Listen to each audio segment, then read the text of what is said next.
The balloons were still bobbing against the ceiling when Caroline Fletcher realized she had made a terrible mistake, accepting the invitation to Diana's housewarming party without bringing someone along. Because now, she stood in a room full of couples and felt like a lighthouse in the middle of a particularly cozy ocean. She clutched her wine glass and tried to look fascinated by the exposed brick wall Diana had been raving about for the past 20 minutes. The industrial loft was beautiful, all soaring ceilings and polished concrete floors, the kind of place that cost more per month than Caroline made in 3 at her job managing the downtown botanical gardens. Diana had done well for herself in pharmaceutical sales, and she was not shy about showing it. "Caroline, you remember Marcus, right?" Diana appeared at her elbow with a tall man in tow. "From college." Caroline turned and found herself looking up at someone vaguely familiar. Dark hair, strong jaw, expensive watch that caught the light. She had a flash of memory, something about a study group, someone who never showed up to the actual studying. "Sort of," Caroline said honestly, extending her hand. "It's been what, 7 years?" "8," Marcus Morrison said, and his handshake was warm and firm. "You were always in the library, I was always anywhere but—" Diana laughed, a champagne bubble sound. "Marcus just moved back to the city. He's been in New York for ages. I invited him tonight because, well, everyone needs to reconnect with old friends, right?"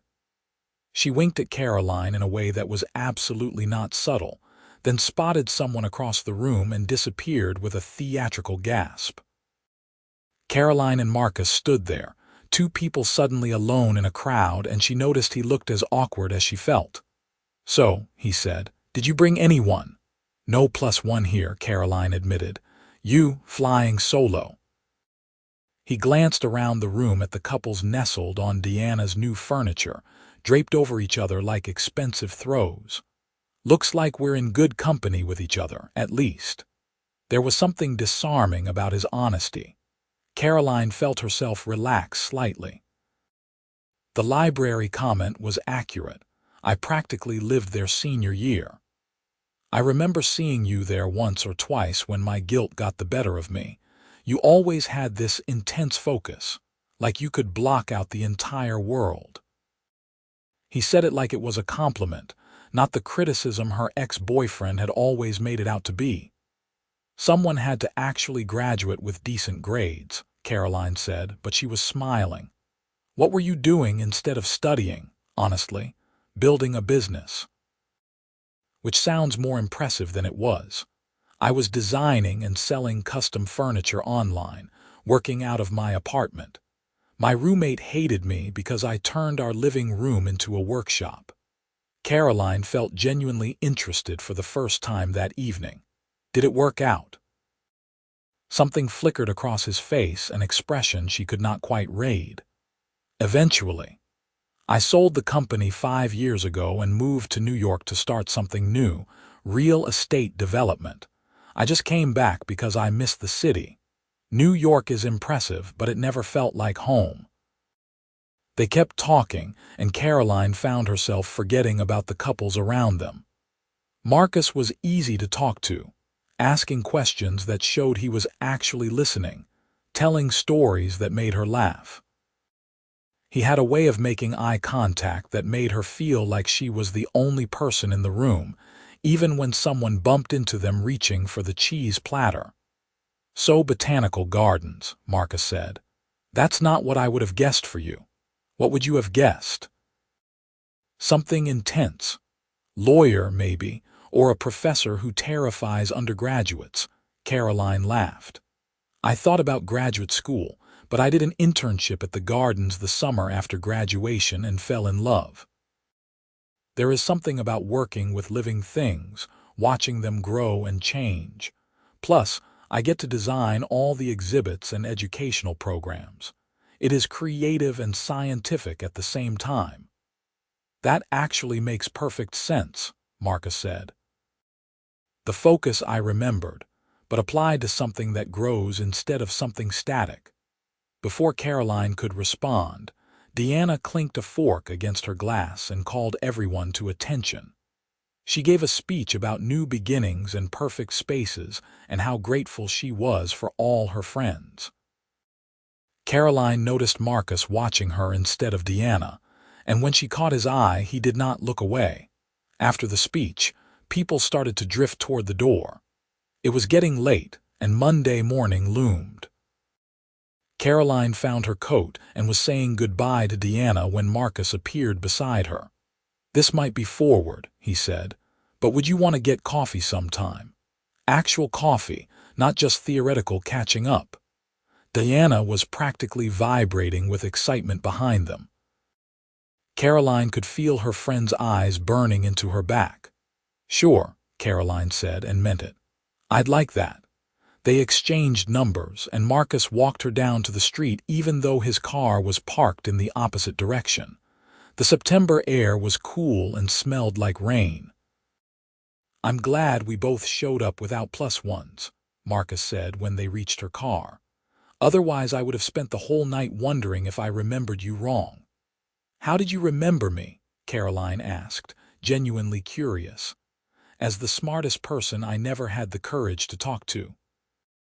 He said it simply, like it was a fact. "Good night, Caroline." She drove home thinking about his smile and the way he had listened to her talk about orchid propagation like it was the most fascinating thing he had ever heard. When she got to her apartment, there was already a text from him. "Had a great time talking tonight. How's Thursday for that coffee?" Caroline sat on her couch, still in her coat, and felt something she had not felt in a long time. Hope, maybe, or just the pleasant flutter of possibility. Thursday came with unexpected rain, and Caroline almost canceled twice. She had gone through 4 outfit changes and was annoyed with herself for caring so much. It was just coffee with an old acquaintance. Except it did not feel like just coffee, and Marcus definitely did not feel like an acquaintance after their conversation at the party. The cafe Marcus suggested was a small place downtown, tucked between a bookstore and a vintage clothing shop. When Caroline arrived, shaking rain from her umbrella, Marcus was already there at a corner table. He stood when he saw her, and she noticed he was wearing jeans and a dark blue sweater that made his eyes look almost navy. "You made it through the monsoon," he said, pulling out her chair before she could do it herself. The gesture felt natural, not performative. "I considered building an ark." Caroline hung her jacket on the back of her chair. "But then I would have missed their famous lattes." "Have you been here before?" "Once or twice. It is close to the gardens." She did not mention that she had been here on 3 disastrous first dates over the past year, each one more forgettable than the last. They ordered, and conversation flowed as easily as it had at the party. Marcus asked about her work, and she found herself telling him about the new tropical conservatory they were planning, how she had spent months researching sustainable climate control systems and hunting down rare plant specimens. "It sounds like a massive project," Marcus said. "When does it open?" "If everything goes according to plan, next fall, but nothing ever goes according to plan with construction." Caroline wrapped her hands around her mug. "What about your real estate development? What does that actually involve?" Marcus leaned back in his chair. "I buy properties that need work. Old buildings, usually historic ones, and restore them while converting them for modern use. My last project in New York was an old textile factory that we turned into mixed-use space. Retail on the ground floor, offices above, and apartments on the top floors." "That sounds expensive," Caroline said before she could stop herself, then immediately felt embarrassed. "Sorry, that was rude." "No, you are right. It is expensive. I was lucky with my furniture company. The timing was right, and I sold it for more money than I ever thought I would see in my lifetime." He said it matter-of-factly, without bragging. The development work is what I actually care about, though. Bringing old buildings back to life feels important. They talked for 2 hours, until the barista started wiping down tables in an obvious way. Outside, the rain had stopped, leaving the streets gleaming. "Can I walk you to your car?" Marcus asked. "It is just around the corner. Then it will be a very short walk." Caroline's car was parked under a dripping maple tree, and she fumbled with her keys, suddenly nervous. Marcus stood a careful distance away, hands in his pockets. "I had a really good time," he said. "Would you want to do this again? Maybe dinner?" "I'd like that," Caroline said, and discovered she was smiling without trying. Saturday works. She drove home with the radio off, replaying the conversation in her head. There was something about Marcus that felt different from anyone she had dated before. He asked questions and actually absorbed the answers. He was successful but not showy about it. And when he looked at her, she felt seen in a way that was both thrilling and slightly terrifying. Saturday night arrived with clear skies and Caroline's nerves at an all-time high. Marcus picked her up at 7, driving a silver sedan that was nice but not ostentatious. He wore a charcoal suit without a tie, and she was glad she had chosen her navy dress, the one that made her feel confident. The restaurant he had chosen was Italian, intimate and softly lit, with real candles on the tables and the smell of garlic and fresh bread in the air. They were seated by the window, and Caroline could see the city lights reflected in the glass. "This place is beautiful," she said, accepting a menu that had no prices listed. She tried not to think about what that meant. "A colleague recommended it. I have not been here before, so we are exploring together." Marcus opened his own menu, then closed it. "Actually, do you trust me to order for us? I promise I will check about allergies and preferences first." It should have felt presumptuous, but somehow it did not. "No allergies, and I am not picky." He ordered in Italian, which surprised her, and when the waiter left, he caught her expression. "I spent a year in Rome after I sold the company," he explained. "I needed to figure out what came next, and I had always wanted to learn the language properly. So I rented an apartment in Trastevere and took classes like a student." "That sounds like a dream," Caroline said, and felt a pang of envy. She had never been anywhere, really. There was always work, always bills, always some reason to stay put. It was incredible, but also lonely sometimes. "I did not know anyone, and making friends as an adult in a foreign country is harder than they make it look in movies." He paused while the waiter poured wine. "What about you? Where would you go if you could go anywhere?" "Ecuador," Caroline said immediately. "The cloud forest specifically. The biodiversity there is unbelievable. There are orchids that exist nowhere else in the world." "Why have you not gone?" "Time, money, the usual reasons. Maybe someday." She sipped her wine to avoid having to elaborate on how someday felt like never when you were managing a nonprofit salary and student loans. Dinner arrived in courses, each dish more delicious than the last. They talked about everything and nothing, from terrible movies they secretly loved to their most embarrassing college moments. Marcus told her about the time he accidentally set his apartment on fire while trying to stain a bookshelf. Caroline confessed to once backing her car into her boss's Mercedes in the parking lot. "What did you do?" Marcus asked, laughing. "Left a note with my insurance information and then hid in my office for 3 hours. She was incredibly nice about it, which somehow made it worse." Responsibility and guilt, terrible combination. "What about you? What is your worst quality?" Marcus considered this, swirling wine in his glass. "I get too focused on work. I forget to call people back, miss social events, lose track of time. My ex-girlfriend used to say I was married to my projects. Is that why she is an ex? Part of it. We wanted different things. She wanted someone who would come home at 5 and have dinner ready by 6. I'm not wired that way. He looked at Caroline carefully. Is that a problem? Why would it be a problem? Because I like you, and I do not want to waste your time if we are incompatible in some fundamental way. Caroline's heart did something complicated in her chest. I appreciate the honesty. For what it is worth, I get lost in my work too. Last month, I stayed at the gardens until midnight 3 nights in a row because we had a shipment of rare ferns come in, and I wanted to make sure they were properly acclimated. So we are both workaholics, apparently. Good to know. They shared dessert, a tiramisu that was so good Caroline actually closed her eyes at the first bite. When she opened them, Marcus was watching her with an expression that made her blush. What? She asked. Nothing. You just looked really happy. It is really good tiramisu. I will have to remember that you have strong feelings about dessert. He drove her home. Walking her up to her apartment building door like this was a different era.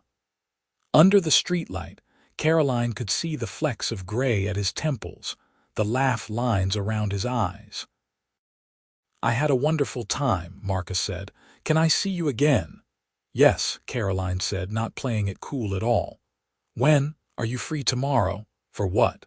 I do not know yet. But I know I do not want to wait until next weekend to see you again.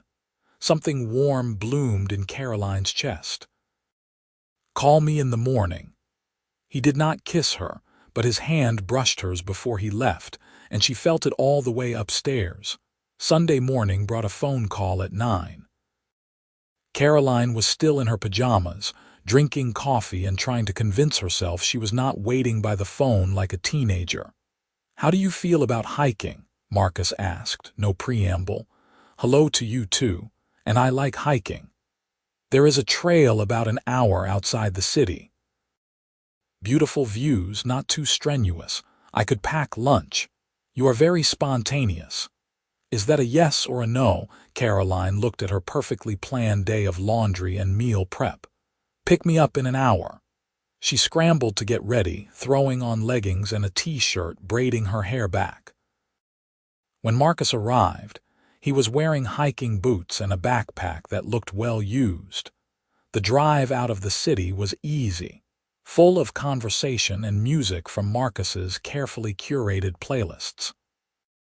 The trail was gorgeous, winding through dense forest before opening up to a vista that looked out over the valley. They hiked for 2 hours, and Caroline was impressed that Marcus kept pace with her without complaint. Her ex used to whine within the first 15 minutes. At the summit, Marcus unpacked sandwiches, fruit, and chocolate chip cookies that he admitted he had bought from the bakery down the street from his apartment. Not homemade, Caroline teased. I have many talents. Baking is not one of them. I once made cookies that my business partner described as weapon grade. They ate sitting on a flat rock, watching hawks circle in the distance. Caroline felt content in a way she rarely did, present in the moment instead of worrying about what came next. Can I ask you something? Marcus said, brushing crumbs from his jeans. Sure. What happened with your last relationship? You do not have to answer if you do not want to. I am just curious. Caroline thought about Jake, about the 3 years they had spent together that felt like running on a treadmill, lots of effort and no forward movement. He wanted me to be less ambitious. He thought my job was a hobby and I should find something that paid better so we could buy a house in the suburbs. He did not understand why I cared so much about plants. She paused. What about you? Amanda wanted stability and predictability. She wanted to plan our lives in 5-year increments. I respect that, but it is not me. When I told her I was moving back here to start a new project, she gave me an ultimatum. Stay in New York and propose or we were done. So you chose the project. I chose being honest about who I am. Marcus looked at her directly. I do not want to be with someone I have to shrink myself for. I understand that completely. They hiked back down as the afternoon sun slanted through the trees, and Caroline realized she was not ready for the day to end. When they got back to the car, Marcus seemed to feel the same way. "Are you hungry?" he asked. "There is a diner on the way back that is supposed to be good." They stopped for an early dinner, sliding into a vinyl booth and ordering breakfast foods because Marcus insisted pancakes tasted better in the evening. The diner was full of families and local characters, and it felt refreshingly normal after the intimacy of the hike. "Thank you for today," Caroline said, stealing a piece of bacon from Marcus's plate. "This was exactly what I needed. Stolen bacon. That too. But I meant getting out of the city. I forget to do that sometimes. We should make it a habit." Is that presumptuous? "I'm not very good at playing things cool. I like you. I like spending time with you. I would like to keep doing this." Caroline felt brave. "I would like that too." When Marcus dropped her off that night, he walked her to her door again, and this time when he said good night, he leaned in and kissed her. It was soft and brief, testing, and when he pulled back, Caroline was smiling. "Good night, Caroline Fletcher." "Good night, Marcus Morrison." The next few weeks fell into a pattern that felt almost effortless. They saw each other 3 or 4 times a week, fitting together around their work schedules. Marcus would stop by the gardens on his lunch break, bringing coffee and sitting with Caroline in the outdoor amphitheater while she ate the sandwich she had packed. She would meet him after meetings, and they would walk through the city, finding new restaurants and hidden parks. One Thursday evening, Marcus invited her to see one of his current projects. They met at an old warehouse on the east side, a hulking brick building with broken windows and weeds growing through the parking lot. "This is it," Marcus said, unlocking a side door. "Watch your step." Construction does not start for another month. Inside, the space was cavernous and dusty, shafts of evening light cutting through the gloom. Caroline could see the bones of something beautiful underneath the decay. Soaring ceilings with exposed beams, original brick walls, huge windows that would flood the space with light once they were replaced. Marcus pulled out a rolled set of plans, spreading them on a makeshift table made of sawhorses and plywood. "This will be mixed use like the New York project. Retail here, offices in the middle section and residential on the top 2 floors. Caroline studied the plans, impressed by the detail. "How long will it take?" 2 years, maybe 3. Historic preservation is slow work, but worth it." He pointed to a corner of the drawing. "See this interior courtyard? I'm thinking we could do a green space there. Trees, gardens, maybe a fountain, somewhere people can sit and breathe." "You should talk to my colleague David. He specializes in urban landscape design." "Would you help me with it?" Caroline looked up from the plans. Seriously. I trust your eye and I love how you think about plants and spaces. Plus, it would be an excuse to see you more." He was smiling, but she could tell he meant it. "I would love to." They spent the next hour walking through the space, Marcus pointing out what would go where, Caroline suggesting ideas for the courtyard and maybe some vertical gardens on the interior walls. Their voices echoed in the empty building, and Caroline felt like they were conspirators, planning something secret and magical. When they finally left, the sun had set and the streetlights were flickering on. Marcus locked up and turned to Caroline, dust in his hair and excitement in his eyes. "Are you hungry? Starving?" They found a Thai place a few blocks away, a tiny restaurant with plastic chairs and the best food Caroline had tasted in months. Over pad Thai and green curry, she asked the question that had been nagging at her. "Marcus, what exactly did you sell your furniture company for?" He paused, noodles halfway to his mouth. "Why do you ask?" "Because you are doing historic preservation real estate development, which is not cheap. And you took a year off in Rome, and you do not seem stressed about money ever." Marcus put down his fork. "I sold the company for $42 million. Caroline choked on her water. "I am sorry, what? 42 million. A larger furniture conglomerate wanted my designs and my customer base. They made an offer I could not refuse. So you are a millionaire." "I guess technically I am." He looked uncomfortable. "Does that change anything?" Caroline's mind was racing. She thought about her own bank account, the student loans she was still chipping away at, her tiny apartment. "I do not know," she said honestly. "I did not realize the scale of what you were doing. It is just money, Caroline. It does not change who I am. But it changes everything else. What you can do, where you can go, what you do not have to worry about. You are right." Marcus leaned forward. "But I still eat Thai food in plastic chairs. I still drive a regular car.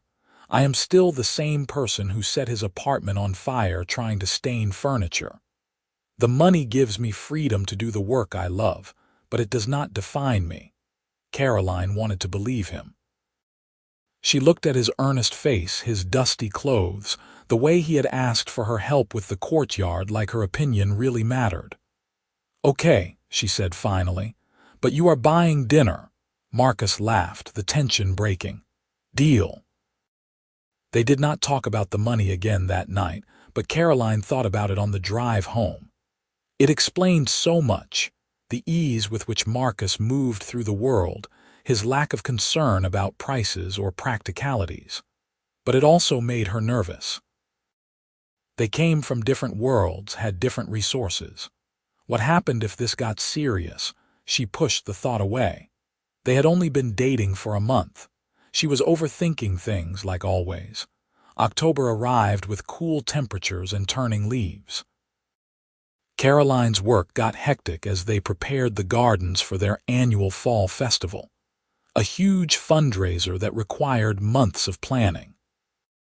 She was pulling late nights and coming home exhausted, but Marcus was patient, showing up with takeout when she was too tired to cook, helping her practice her speech for the donor dinner even though she insisted it was boring. The night of the festival, Marcus surprised her by attending as a guest. She found him in the crowd during the cocktail hour, looking devastatingly handsome in a dark suit. "What are you doing here?" she asked, trying not to smile too widely. "Supporting you. Is that allowed?" Tickets were $200. Good cause. He handed her a glass of champagne. "You look beautiful, by the way. I do not think I have ever seen you in a dress this fancy." Caroline smoothed the front of her emerald green dress, borrowed from Diana for the occasion. "I clean up okay. Better than okay." The evening was a blur of handshakes and small talk, guiding donors through the lantern-lit gardens and explaining upcoming projects. Caroline kept catching glimpses of Marcus in the crowd, and every time, he was already looking at her. During dinner, she gave her speech, thanking donors and outlining their vision for the new conservatory. She was nervous, but when she found Marcus at his table near the back, he gave her an encouraging nod, and suddenly it was easier. Afterward, when the guests had filtered out and the catering staff was cleaning up, Marcus found her by the lily pond, her heels in her hand and her feet in the grass. "You were amazing tonight," he said, sitting beside her. "I was so nervous. Could not tell. You sounded confident and passionate. People were really listening." Caroline leaned her head on his shoulder, suddenly exhausted. "Thank you for coming. Nowhere else I would have been." He was quiet for a moment, then said, "Caroline, I need to tell you something." She sat up, alert. "That sounds ominous." "It is not bad, at least I hope it is not bad." Marcus took her hand. "I made a donation tonight to the conservatory project. That is sweet, thank you. It was a significant donation, $500,000. Caroline pulled her hand away. "What?" "The project needs funding. You said you were still short of your goal. I wanted to help." "Marcus, that is insane. That is $500,000. I know, and I can afford it. Caroline, this is what the money is for, supporting things that matter. And this matters to you, which means it matters to me. She did not know what to feel, grateful, yes, but also overwhelmed and slightly panicked. You cannot just throw money at my projects. I am not throwing money, I am investing in something worthwhile. Do you know how rare it is to find people who care about their work the way you care about yours? The gardens are lucky to have you. This is me recognizing that. Caroline felt tears prickling at her eyes. You could have talked to me first. Would you have let me do it if I had asked? No.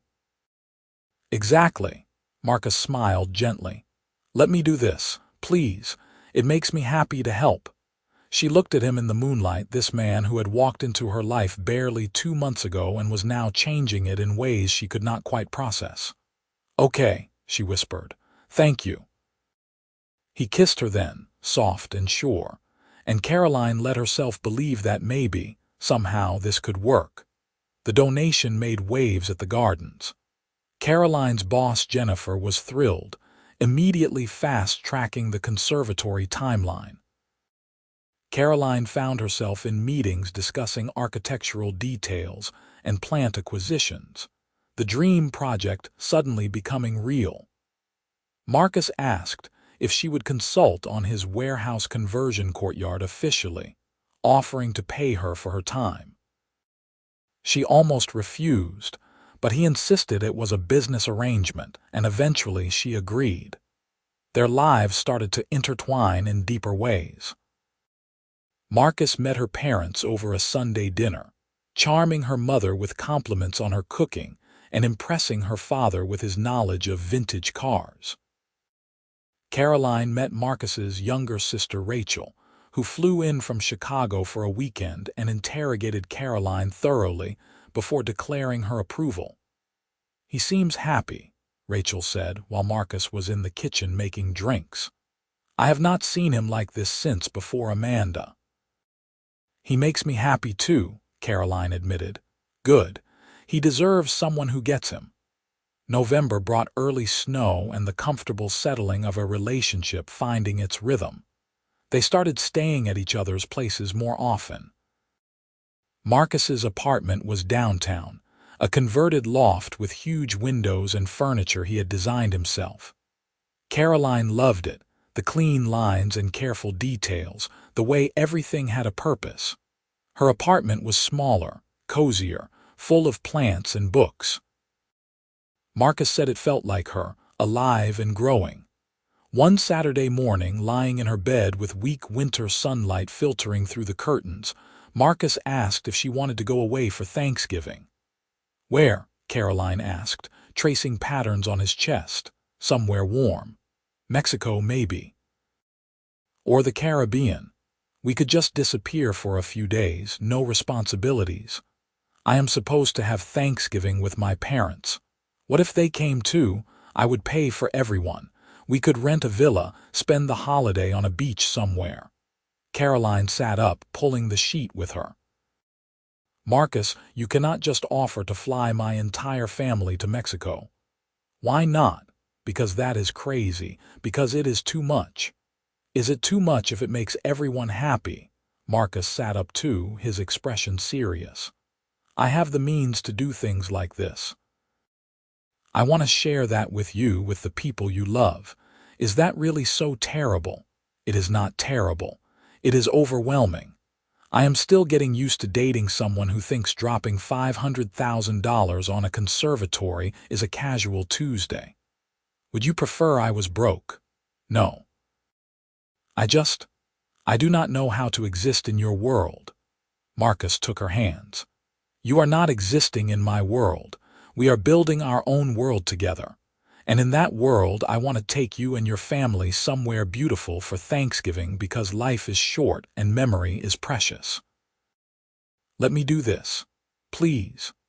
Caroline thought about her parents who had not taken a real vacation in a decade, about the chance to spend the holiday somewhere warm instead of fighting over the thermostat in her childhood home, about Marcus, who was looking at her like her answer really mattered. Okay, she said. But you have to let me talk to them first. I do not want them to feel like charity cases. Deal. Her parents were shocked, then hesitant, then excited. Her father kept asking if Marcus was sure, and her mother kept worrying about imposing. But eventually they agreed. And the week before Thanksgiving, the four of them flew to Chelum and spent 5 days in a beachfront villa that was nicer than anywhere Caroline had ever stayed. It was perfect. Her parents relaxed in a way she rarely saw, her father snorkeling every morning and her mother reading paperbacks in the hammock. Marcus fit seamlessly into her family, helping her dad with the grill and listening to her mother's stories about Caroline's childhood. On Thanksgiving Day, they had dinner on the terrace overlooking the ocean, and when Caroline gave a toast thanking everyone for being there, she caught Marcus's eye and felt overwhelmingly grateful. That night, walking on the beach after her parents had gone to bed, Marcus pulled her close. "I love you," he said, just like that, with the waves crashing behind them and stars overhead. Caroline's breath caught. "What? I love you. I have for a while now. I wanted to tell you somewhere special." He smiled, a little nervous. "You do not have to say it back if you are not ready." "I just wanted you to know." "I love you too," Caroline said, and it felt like the truest thing she had ever said. "I was so scared to feel this much." "Why?" "Because what if I lose it? What if this does not last?" Marcus kissed her forehead, then her lips. "We will make it last." That is what people who love each other do. They choose each other every day, even when it is hard. "Promise." "I promise." They flew home the Monday after Thanksgiving, tanned and happy. December was a whirlwind of work and holiday parties and stolen moments together. The warehouse project was moving forward, and Caroline spent hours working on the courtyard design, sketching plans and researching plants that would thrive in the indoor-outdoor space Marcus was creating.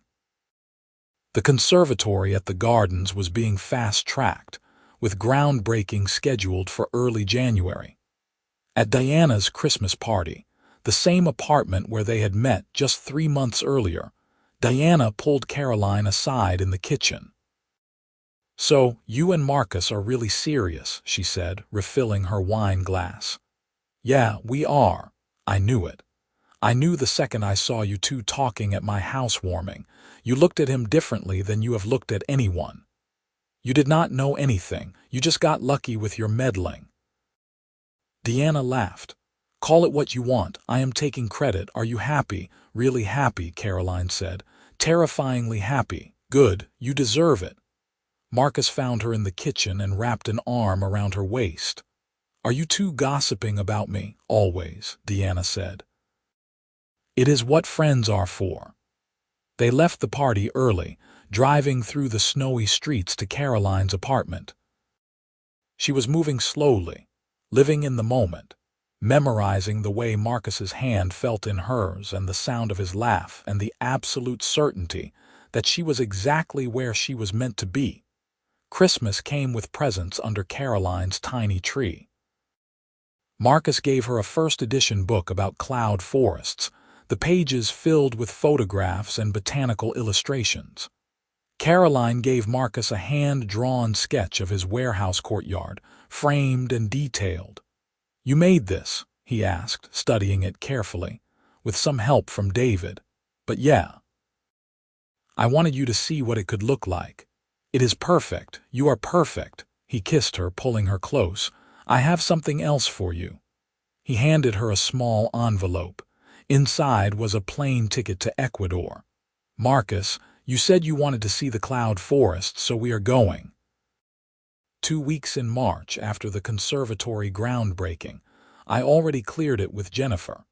Caroline felt tears sliding down her cheeks. "You talked to my boss. I wanted to make sure you could get the time off." She was enthusiastic. "Apparently you have never taken a real vacation in the entire time you have worked there. I cannot believe you did this. Is it too much again? I can cancel if it is too much." "It is perfect." Caroline threw her arms around him. "You are perfect. I love you so much." I love you too. They spent New Year's Eve at Marcus's apartment, just the two of them. At midnight, watching fireworks through his huge windows, Marcus kissed her and said, "This is going to be our year. I can feel it." He was right. January brought the conservatory groundbreaking, a ceremonial event where Caroline stood next to the mayor and her boss and Marcus, turning over symbolic shovels of earth. The local news covered it, and Caroline saw herself on television looking happy and professional. Marcus just visible in the background, watching her with obvious pride. February was construction and planning, and late nights at both their projects. The warehouse was coming along faster than expected, walls going up and windows being installed. Caroline's courtyard design was approved, and she started sourcing plants and trees, working with nurseries across the country to find exactly the right specimens. March arrived with the Ecuador trip, 2 weeks of hiking through cloud forests and staying in eco-lodges and seeing orchids that took Caroline's breath away. Marcus photographed her constantly, capturing her wonder and excitement. They hiked and explored and fell asleep exhausted every night, wrapped around each other in narrow beds under mosquito netting. "Thank you for this," Caroline said one evening, sitting on the balcony of their lodge and watching the sun set over the canopy. "This is the most incredible thing anyone has ever done for me." "You deserve incredible things," Marcus said simply. "I wish you could see yourself the way I see you." "How do you see me?" "Brilliant, passionate, beautiful, strong." He paused. "As the person I want to spend my life with." Caroline turned to look at him. "What are you saying?" Marcus pulled a small box from his pocket and opened it. Inside was a ring, simple and elegant, a single diamond on a platinum band. "I am saying marry me, Caroline." "I know it has only been 6 months, but I have never been more sure of anything. You are it for me. You are everything." Caroline's heart was pounding so hard she thought it might break through her ribs. "Yes," she said, barely a whisper. Then louder, "Yes, absolutely yes." Marcus slid the ring onto her finger and it fit perfectly. They kissed as the sun dipped below the horizon, and Caroline felt like she was in a dream, the best kind of dream, the kind you never wanted to wake from. They called their families from the lodge, both sets of parents thrilled and not at all surprised. Deanna screamed so loudly Marcus had to hold the phone away from his ear. Rachel demanded to be maid of honor before Caroline even asked. They flew home engaged, and suddenly life was wedding planning on top of everything else. But it felt right, like they were building something together, brick by brick, moment by moment. The conservatory opened in August, a soaring glass structure filled with tropical plants and the sound of running water. Caroline gave tours to donors and school groups, watching their faces light up the same way hers did. Marcus attended the opening gala, and when Caroline thanked him publicly for his support, he just shook his head and mouthed, "I love you." The warehouse conversion finished in October, a full year ahead of schedule. The courtyard was everything Caroline had imagined. A green oasis in the middle of the city with trees and gardens and a fountain that caught the light just right. Marcus gave her credit in all the promotional materials, calling her his consulting landscape designer and partner. They got married in November, exactly 1 year after their Thanksgiving trip to Tulum. The wedding was small, just family and close friends, held at the botanical gardens in the conservatory Caroline had helped make real. Deanna was maid of honor, Rachel and Caroline's younger cousin bridesmaids. Marcus's business partner stood as best man. Caroline walked down an aisle lined with orchids, and when she reached Marcus, he had tears in his eyes. "You look like a dream," he whispered. "You look pretty good yourself." They exchanged vows they had written themselves, promising to choose each other every day, to support each other's dreams, to build a life filled with growth and love and adventure. When the officiant pronounced them married, Marcus kissed her like they were the only two people in the world, and maybe for that moment they were. The reception was dancing and laughter and toasts that made everyone cry. Caroline's father talked about how Marcus had restored his faith that good men still existed. Marcus's sister told a story about him as a teenager, so focused on his furniture projects that he once forgot to pick her up from school. Diana took credit for everything, and no one argued because it was easier to just let her have it. Late in the evening, Caroline and Marcus snuck away to the conservatory, stealing a quiet moment alone among the plants. The space was lit by string lights and moonlight through glass, and it felt magical. "I cannot believe this is my life," Caroline said, leaning against her husband. "Husband." The word still felt new and wonderful. "Believe it.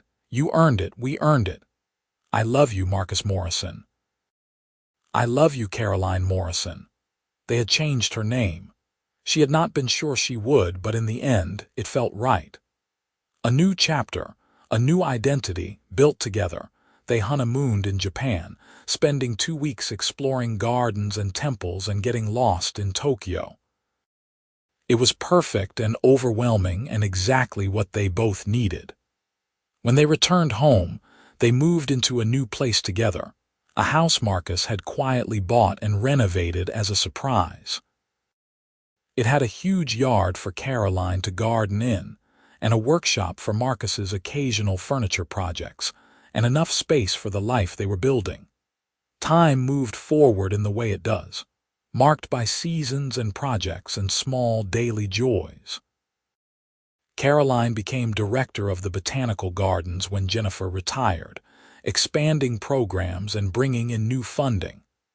Marcus finished another building conversion, then another, each one more ambitious than the last. They talked about starting a family and decided to wait another year, enjoying being just them for a while longer, but eventually, inevitably, the conversation turned serious. Caroline was 32, Marcus 34. If they wanted children, the time was coming. "What do you think?" Caroline asked one Sunday morning, lying in their bed with sun streaming through the windows. "I think I want everything with you," Marcus said. "Kids, chaos, the whole messy, beautiful thing. I am scared." "Of what?" "Losing myself, losing us, everything changing." Marcus rolled over to face her, propping himself up on one elbow. "Everything will change. That is guaranteed, but we will change together. And honestly, I cannot wait to see you as a mother. You are going to be incredible." 6 months later, Caroline found out she was pregnant. She told Marcus by leaving a positive test on the bathroom counter with a note that said, "Surprise. Due in March." Marcus found her in the kitchen making tea and picked her up, spinning her around until she laughed and begged him to stop. "We are having a baby," he said, like he could not quite believe it. "We are having a baby." The pregnancy was not easy. Caroline was sick for the first 4 months, exhausted for the next 3, and uncomfortable for the final stretch. But Marcus was there for all of it, holding her hair back and rubbing her feet and assembling furniture for the nursery. They found out they were having a girl, and Caroline cried happy tears in the ultrasound room. "A daughter," Marcus kept saying, like he was testing out the word. "We are having a daughter." They named her Lily Margaret Morrison, after Caroline's grandmother and Marcus's mother. She was born on a rainy March evening, screaming and perfect, with dark hair and her father's eyes. Marcus held her with shaking hands, looking at Caroline with an expression of absolute wonder. "You did it," he said. "You are amazing. We did it." Lily changed everything and nothing. The house was louder, messier, filled with the chaos of new parenthood. But underneath it all, Caroline and Marcus were still them, still choosing each other, still building their life together. Marcus learned to change diapers and do nighttime feedings. Caroline learned to ask for help and let go of perfection. They stumbled and figured it out and fell even more deeply in love with Lily and with each other. On their third wedding anniversary, with Lily napping upstairs, Marcus pulled Caroline onto the couch. "You remember Deanna's housewarming party?" he asked. "Of course. That was where we reconnected. Do you remember how we were both there without plus ones? How everyone else was coupled up and we were the only single people in the room? I remember feeling awkward and wishing I had stayed home." Marcus smiled. "I remember thinking you were the most interesting person there. I remember spending the entire night talking to you and forgetting everyone else existed. Do you know what I realized that night?" "What?" "That I had been noticing you for years. In college, I would see you in the library and be too intimidated to talk to you. After graduation, I would occasionally wonder what you were doing, if you were happy. And then Deanna invited us both to her party, and there you were, and I realized you were all I noticed. Everyone else was just background noise." Caroline felt her eyes getting misty. "You never told me that." "I am telling you now. You have always been the person I notice, Caroline, in crowded rooms and quiet moments and every second in between. Marrying you and building this life with you is the best thing I have ever done." "I love you so much," Caroline whispered. "I cannot imagine any other life." "Good, because you are stuck with me." They kissed, and upstairs Lily started to cry, and Marcus went to get her while Caroline stayed on the couch, feeling overwhelmingly grateful for the strange, wonderful path that had brought her here. A housewarming party where she had almost not gone. A millionaire who noticed her when she felt invisible. A love that had grown and deepened and become the foundation of everything. Life continued in its beautiful, unpredictable way. Caroline opened a second conservatory at the gardens, this one focused on native plants and conservation. Marcus started a foundation to help restore historic buildings in underserved neighborhoods. Lily grew into a curious, energetic toddler who loved plants as much as her mother and building things as much as her father. They talked about having another baby and decided yes, they wanted to give Lily a sibling. When Caroline got pregnant again 2 years later, it felt easier, more familiar. They had a son this time. A quiet, observant baby they named Christopher James, and their family felt complete. The house was chaos and love, and everything Caroline had never known she wanted. Marcus still left for work and got lost in his projects, but he always came home, always made time for family dinners and bedtime stories and the million little moments that made up a life. Caroline still worked too hard and forgot to take breaks, but Marcus was there to remind her, to pull her away from her desk and into the garden where Lily and Christopher were playing. On a Sunday afternoon in May, 5 years after their wedding, Caroline found Marcus in his workshop. He was building a treehouse for Lily, carefully sanding pieces of wood while jazz played in the background. "Need any help?" she asked. "I need company. Grab a chair." Caroline sat, watching him work with the same focused intensity she remembered from college, from that first coffee date, from every day since. His hands were strong and sure, creating something beautiful from raw materials. "What are you thinking about?" Marcus asked, not looking up from his work.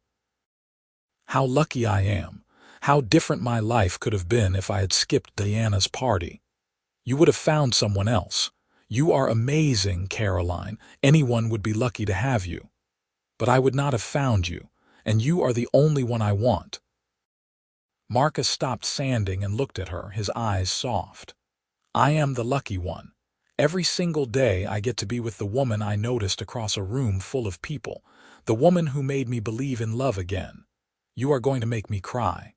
Good tears, the best tears." He put down his sandpaper and crossed to her, pulling her up and into his arms.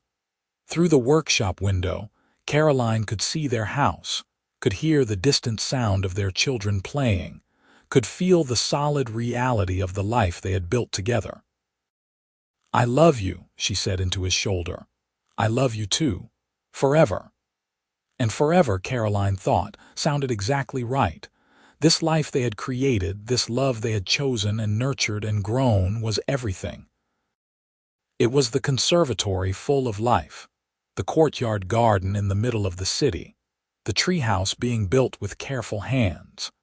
It was showing up without a +1 and finding the person who made you realize you had been waiting for exactly them.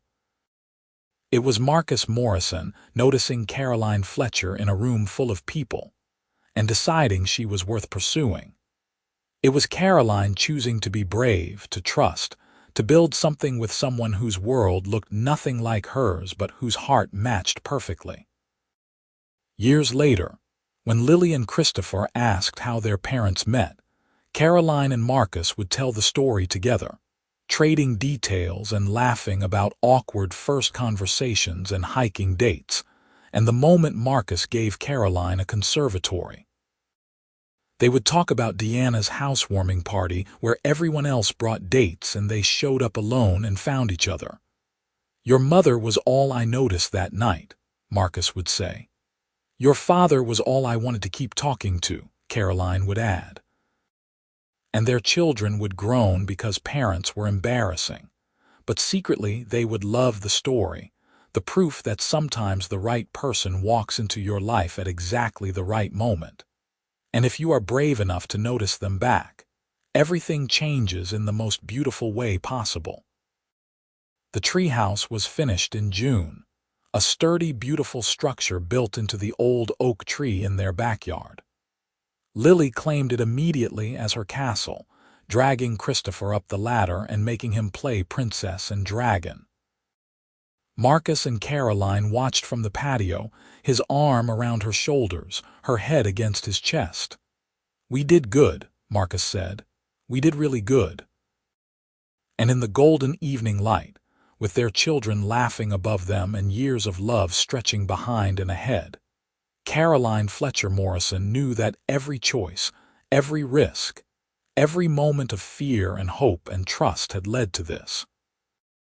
To a life richer than anything she had imagined that night at Diana's party when she walked in alone and walked out with a millionaire who saw her, really saw her, and decided she was worth everything.